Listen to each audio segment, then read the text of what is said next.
बिस्मिल्लाहिर्रहमानिर्रहीम। अस्सलाम वालेकुम। आज का जो टॉपिक है वो सब्लिमेशन के मुतल्लिक़ है। सब्लिमेशन क्या चीज़ है? सब्लिमेशन एक ऐसा प्रोसेस है जिसमें अगर किसी सॉलिड को हीटअप किया जाता है तो वो डायरेक्टली वेपर्स में जाता है, ना कि लिक्विड में।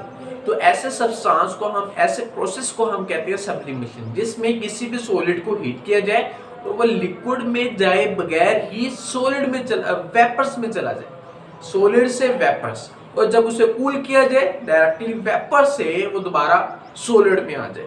तो इस प्रोसेस को हम नाम देते हैं सब्लिमेशन का, जिसमें सॉलिड जो है वो लिक्विड में नहीं जाता बल्कि डायरेक्टली वेपर्स में चला जाता है। इसको नाम देते हैं सब्लिमेशन का।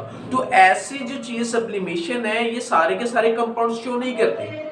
ये कुछ कंपाउंड्स होते हैं, कुछ खास कंपाउंड्स होती हैं जो कि ये प्रोसेस को शो करते हैं, जिन्हें हीट किया जाता है वो लिक्विड में नहीं जाते बल्कि डायरेक्टली वेपर्स में चले जाते हैं। उन कंपाउंड्स को भी आज हम स्टडी करेंगे कौन से हैं, ठीक है। और इसका फायदा क्या है? इसका फायदा ये है कि अगर वो वाले कंपाउंड्स जो डायरेक्टली हीट करने पे वेपर्स में जाते हैं, उन कंपाउंड्स को हम अलग कर सकते हैं किसी भी दूसरे सैंपल में से, क्योंकि दूसरा सैंपल जो है वो पहले लिक्विड में जाएगा देन वेपर्स में जाएगा।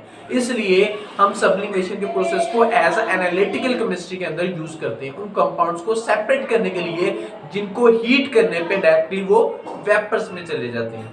चलिए अभी सबसे पहले हम इसकी डेफिनेशन को ही स्टडी करते हैं कि सब्लिमेशन की डेफिनेशन क्या है। वो सबसे पहले ये कहते हैं द प्रोसेस, ये एक प्रोसेस है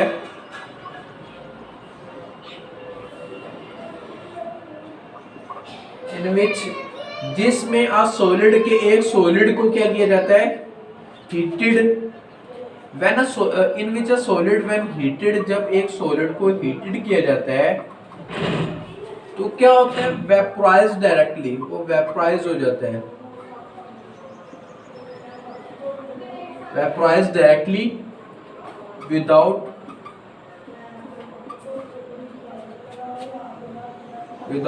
passing through the liquid phase. मतलब वो लिक्विड फेज से पास नहीं होता, वो डायरेक्टली किस में चला जाता है, वेपर्स में चला जाता है। एंड कैन बी कंडेंस, और उसे दोबारा कंडेंस करके टू फॉर्म बनाए जा सकते हैं सॉलिड अगेन। यहाँ पे वो ये चीज बता रहे हैं कि अगर ये एक ऐसा प्रोसेस है जब मतलब एक सॉलिड को जब हीट किया जाता है तो वेपोराइज हो जाता है directly without passing through the liquid phase में से पास हुए बगैर वो क्या हो जाता है, वेपोराइज में चला जाता है।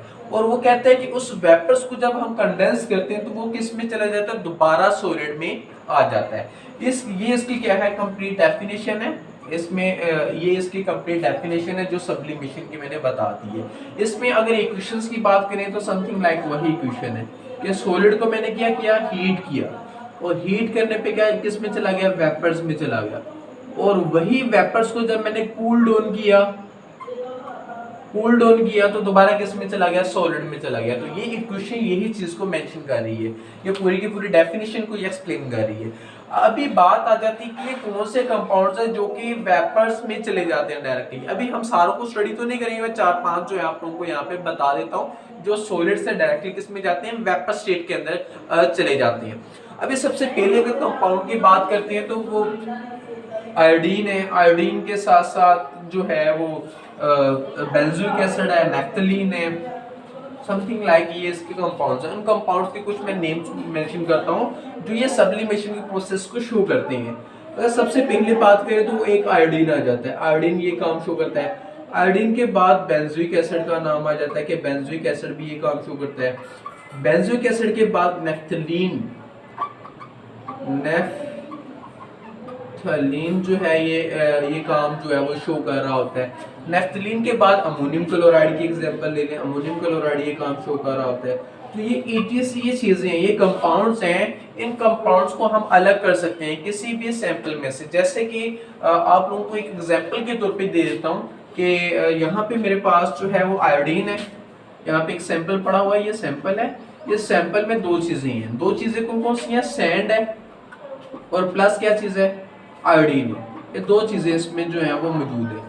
अब इन दोनों चीजों में से आयोडीन का सेपरेट करना हो तो सेपरेट करने के लिए हमें क्या करना पड़ेगा, हमें ये करना पड़ेगा कि इसका सब्लिमेशन प्रोसेस करना पड़ेगा। जब सब्लिमेशन करेंगे तो आयोडीन जो है यहाँ पे मौजूद वो यहाँ से सेपरेट हो जाएगा। तो इसलिए ये एनालिटिकल केमिस्ट्री के अंदर सब्लिमेशन को यूज किया जा रहा होता है। अभी हम बात कर लेते हैं कि इसकी सब्लिमेशन का जो है वो तरीकाकार क्या है, इसका प्रोसीजर क्या है कि हम सब्लिमेशन अगर करना चाहें तो कैसे कर सकते हैं, कैसे पॉसिबल है, तो उसका वे भी अभी हम देखते हैं। उसका प्रोसीजर अभी हम स्टडी करते हैं कि हम सब्लिमेशन किस तरीके से कर सकते हैं।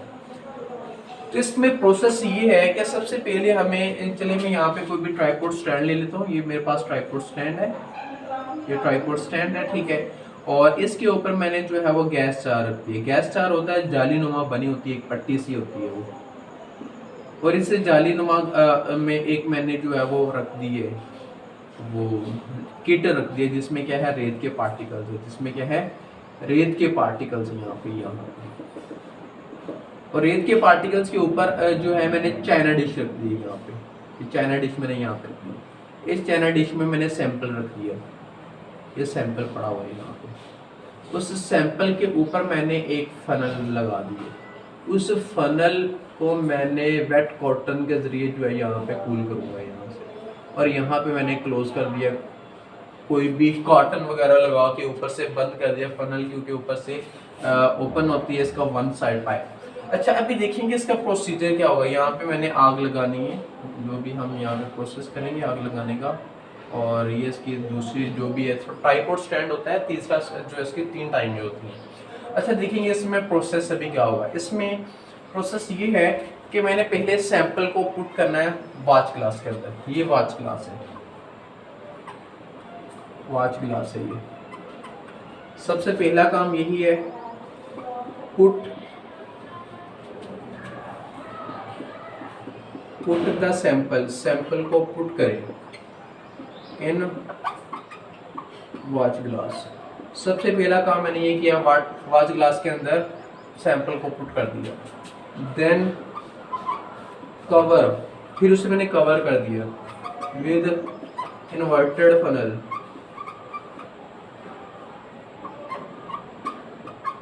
इन्वर्टेड फनल का मतलब ये है कि फनल को उल्टा किया, उल्टा करने के बाद उसे उसके ऊपर कवर कर दिया। यहाँ पे आप देख सकते हैं कि ये फनल क्या है, उल्टी पड़ी हुई उसके ऊपर। इसे कहते हैं इन्वर्टेड फनल के जरिए क्या कर देना, कवर कर देना किसी चीज को। देन क्या करना है, देन मैंने इस सैंपल को हीटअप करना है।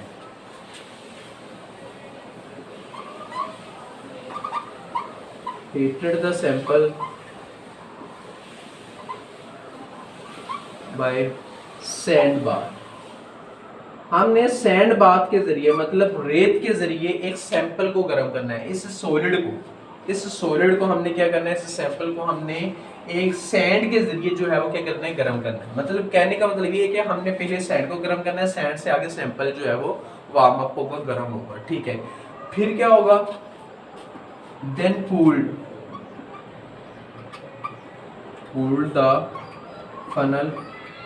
फिर हमने फनल को कूल करना है, किसके साथ अभी कूल कर सकते हैं, विद वेट कॉटन। मतलब मैंने वेट कॉटन लेना है, वेट कॉटन को फनल के साइडों पे लगाना शुरू कर देना है। मतलब हम फनल को क्या कर रहे हैं, कूल कर रहे हैं। अभी फनल को कूल करने का फायदा क्या है, इसमें फायदा ये है कि जब यहाँ से सॉलिड, प्योर सॉलिड यहाँ पे वेपोराइज होगा, तो वेपोराइज होने के बाद यहाँ पे बंद होगा, तो यहाँ पे वो जमा होना शुरू हो जाएगा। और जब इसे कूल किया जाएगा तो ये होगा कि इसके साइडों पे सॉलिड, प्योर सॉलिड जो है वो क्या होना शुरू हो जाएगा, डिपॉजिट होना शुरू हो जाएगा। प्योर सॉलिड का मतलब ये है कि उन कंपाउंड्स का नाम ले रहा हूँ जिसमें से सेपरेट कर रहे हैं हम। तो इसमें ये होगा, लास्ट पे इसका जो पॉइंट है, द प्योर सॉलिड, जो प्योर सॉलिड है, deposit in the inner side of the funnel.